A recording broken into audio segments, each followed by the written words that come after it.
Venture in this season of Overwatch may just be the best DPS hero in the game. Out of every single DPS, they're ranked second in win percentage. And you may think to yourself, why is that? Their new perks, while pretty good, aren't anything to write home about. In fact, one is never picked, and the other can, in some cases, be argued to be worse than the one that came before. But Venture's rise isn't thanks to that singular brain cell every Venture main shares finally turning on, but instead, major nerfs. Obviously, these nerfs weren't directed at Venture, but instead, many heroes who outshine or even counter them. Cassie is a notable one, going from 275 to 250 HP. This is great for them, as it pushed Cassie far outside of the meta. Other notable nerfs include Sojourn, who's a 3-tap for Venture with her health nerfs. Pharah lost her sucking powers, Freya seemingly got gutted all around with her perk changes, and Roadhog is looking like some pulled pork right now. A lot of Venture's problem characters may as well have been removed this patch, allowing this little devil to rise the ranks, and I mean that literally. As teased at the end of my last video, Millicop recently made a video announcing that they had made it to GM. And at the end of that video, they created someone who they referred to as the King of Venture Coaching. And, cherry on top, Millie went on to send me this message. Gladly, I accepted and got into a call with a man known as Mr. Timir. And honestly, my eyes were opened. Last video, I set a goal. I wanted to peak at Diamond 4 this season, and still end it confidently in Diamond. And when I made that video, that seemed like a reasonable but really challenging goal. How would I climb from Platinum 3 all the way into Diamond 4 in such a short amount of time? Well, in this video, you'll see my recent improvements, my new mindset, and why that goal is being bumped up to Diamond 3. So, let's just get into these games. Or at least that's what I would say if it weren't for this. Yeah, my last video didn't do so hot. And that's not great. Some of you may have heard of changes to YouTube's algorithm, and yeah, it's hurting a lot of creators. And personally, I don't really want to put out content that half of my fans won't see. So please, if you want to support me and give me the tools to push past this sudden drop off, let me give you a very quick set of free ways to do so. Subscribe if you haven't, this seriously helps me more than you would imagine. The power this button holds is unlike anything else. And if this video ends up entertaining, you should also hit the like button, as that too really helps it perform. And you know what, for this last one, I want you to jump into the comments and tell me why you play Venture. What do you enjoy about their kit? Why do you enjoy them? And if for some reason you'd like to throw money at my face, you could become a channel member. That would let you see videos early and have your name read at the end of said videos. Even at the smallest tier, that helps me a lot. Now anyways, on to the content you actually came here to watch. So, on game 1, I had my coach barking in my ear, and of course, I followed each order he gave me. One thing he noted was that I wasn't very active. I was constantly hearing that I needed to do more damage, more pressure, more movement, and just all around more. I had a very stationary playstyle before. I'd stay at one spot and just stay there until I got some results. But now, I wasn't going to be caught in the same place twice. So in this game, you'll see a lot more movement. Now, this being the first game, I was still, how do I say, a bit not great. Kinda got carried, but we did win. But after that, I would do a whole lot more. I took many angles and kept myself very alive. Apart from the times when I did die, like here. I'll let you take a guess why I died here. Is it A, because the entire enemy team is there? Or B, it's A? Well, you're wrong! It's a secret answer of C! Let me educate you. This right here may as well be lava. Look all around. There is no nearby cover. By stepping into this zone, I'm basically asking to be murdered to certain death. I lost the point for my entire team here. Now, I want you to know something right now. I didn't die to a slow burrow a single time in this entire session. Now, how is that? Many longtime fans will know how many times I've claimed that burrow takes too long to start. So how is it now that I don't die a single time because of that? Well, simply put, if you aren't inside the entire enemy team, you don't need to burrow. And if you don't commit to an engage while you don't have burrow, you can use burrow when you have to. I came up with a great way to consider burrow. Think about it as Diva Bomb. Why do you use her bomb? For its chance to kill? Heck no!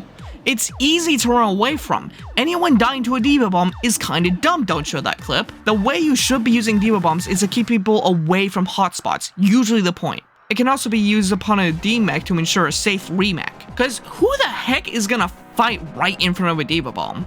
Now, think of Venture's Burrow as nearly the same way. If you engage on someone who isn't already guaranteed to die from your emerge, you may as well not bother, as you'll end up putting yourself in a more dangerous situation. But it still does great damage and keeps people away from you. So when you exclusively use it to get out instead of dealing damage, you can easily avoid a bunch of otherwise dangerous scenarios. This also means you shouldn't use your drill dash for escaping. While a great damaging and repositioning tool, if someone's gonna chase you, they're gonna chase you. Think of it like this. How many times have you drill dashed and burrowed when you really could have just burrowed? Now, I'll just blow these next 2 games as losses, and I can lump them both together as valuable learning experiences, as both show major flaws with my understanding of Overwatch as a game. Look at this moment on King's Row. 3 enemies on the point, most of my team dead, and realistically, I can't do anything, which is why I jump in and attempt to escape. I nearly kill this Mei, but then I see my Reinhardt, mind you, my completely alone Reinhardt, and I try to help him take the point back in what's now a 2v4. We don't do this and die shortly after. Later, I risk my life, well-being, and happiness all for this point, and we end up losing it. I should know that once we're down 3, this point is as good as gone. Yet we use my ult, a Zen ult, and all for nothing. While you can say, well, if you took the point, it could have been really good. Well, look at the next game. I do the same thing. Great risk, all for the point. Ultimately, however, we lose it all to a diva bomb I shouldn't have died to, and my team can't form a solid defense from there, leading to our ultimate downfall on this round. Had we instead given up this point and got a stronger defense going, we could have taken this game back. Your job on defense isn't to attack the enemy team for control of the point. It's to defend them from getting here. This is the only point that matters. It's the only one worth defending. Of course, the further back the enemies are, the better, but sometimes it's just not worth the cost. We end up forfeiting the game just for this point. Now, it definitely didn't help when we lost a tank, but hey, I'm Plat 1 now. We've got a few more games left. In the first game, on Renesapi, I die early on because I'm fighting in the complete open space. It doesn't matter if this looks like an easy kill. Open space means I need to expect anything. Here's an analogy I like to think of when it comes to cover. Think as yourself as an astronaut in space. If you go more than an arm's length away from your ship, you will most likely die due to death. Think of every little corner as your ship. Any wall can be cover, and when you're out in the open, you're drifting around hoping not to get hit by powerful abilities. Now looky here, I see this same Ana, and I say, no, I will not play in the literal easiest spot for my dumb butt to be hit.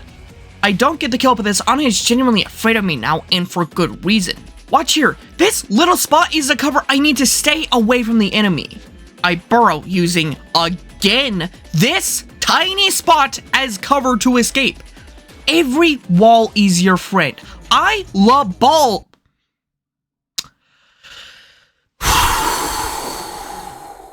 Every wall is your friend. I love walls. Let's make more walls. Let's build as many walls as we can. Why do I get the feeling this sounds very wrong? This game went really well for me. And with it... And so, she's reached Diamond once more. Zenefu! No, I am Zeng. Okay, that's just really dumb. That's like actually just the name of the guy from Kung Fu Panda. Piss off. Either way, Zeng, I did it again. Did you really? What is reaching a rank? Why worry about being in a group if you cannot stay? Huh. The goalpost is always moving, isn't it? Of course. And right now is your chance to really get ahead of the game. While everything is in your favor, you have a perfect amount of time to push forward with your dreams, learn what you couldn't before, and ultimately, get your true goal. Masters. You know, a few months back, when I met Millie Cop, I felt this pang. Millie revealed that, despite their flashy plays, they were only in Diamond. Yet the gap in knowledge, it was rather large. I had to take a step back, really consider if I knew what it was that I was doing. That was right after your loss streak, wasn't it? Yeah, my fall. I got cocky, I grew an ego, I had a taste of the Diamond high, and I wasn't ready then. And what's changed since then? I learned. Sure, I'm in the top 20% of Overwatch players, Clearly you still have an ego. but that doesn't mean I'm suddenly, overnight, a better player. I grew to be this. I can't act like it's anything new. This is merely the status quo now. I can be this rank. I can win in this rank. So why let myself derank like I did back then? You really have grown, haven't you, Lizzie? You're a different woman from when I first met you. Much different. It's interesting how quickly we can change. But believe me, you still have so much more you can accomplish. You have 6 more months of this challenge left after all. I think it's truly time to begin a new arc. You speak as if we're done for today. No, far from it. I got 2 more games in me. In this Rialto game, my coach would be mute for almost all of it. I'm pretty sure that's because he disconnected, but that didn't matter. That didn't stop me, and for all of the first round, I was dominating. But as the 2 of you who saw my last video know, the enemy's poor performance in attack doesn't mean we can't still lose. They still have the ability to take this back, and so I fought on. And ultimately, we took the point quickly. But thanks to me stealing Sigma's attention away and the cheeky last hit onto the ball, we sealed the enemy's fate. I was only going to play 1 more game, so with this win, I could rest easy. I knew for a fact that by the end of this video, I would still be resting comfortably in Diamond. So, when my team wasn't doing well on the first point, yeah, it wasn't a big upset. But I wasn't just gonna throw this game away. At points in the match, they may have had a D.Va, a Cassie, a Hog, and a bunch of other things that I don't really like fighting. But I wasn't just going to lose. So, with a solid defense, we managed to clean up for our poor performance on our attacking round. After this win, I managed to get into Diamond 5 at 98%. And turns out I was super wrong last video. You actually need to play 5 games for character placements, not just 3. So, next time I'll be getting my venture placements and very hopefully ranking up to Diamond 4 and likely beyond.